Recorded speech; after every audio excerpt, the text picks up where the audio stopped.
Baby. Baby nasema hivi, yani hata wamefanya muamala sasa hivi kutuma hela na kupokea hela ni bure kabisa na vifurushi vyao ni bei nafuu kabisa ni baby. Usiofu mida kutuma.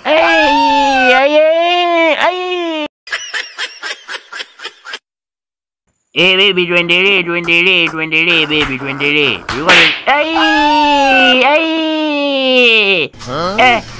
Angefanya mjaya ngoja nimtegee mtego sasa. Arudi tena tu. Ngoja nimtegee mtego. Baby tulia kwanza, tulia bwana baby tulia. Tulia bwana. Tulia kwanza, zima kata simu kwanza. Kata simu. Nilikuwa nakusubiri pumbavu, umenasa sasa ngoja sasa. Ngoja, amna. Ngoja. Nisamehe mimi sio kipofu. Ngoja. Nisamehe bwana mzee. Wewe kipofu ngoja. Ngoja bwana ngoja. Hamna mimi sio kipofu nisamehe bwana. Ngoja wewe kipofu ngoja. Wewe kipofu pumbavu wewe. Kumbe mzee jifanya pididi Ngoja nikakushtaki polisi. Aishi mpaka aishi.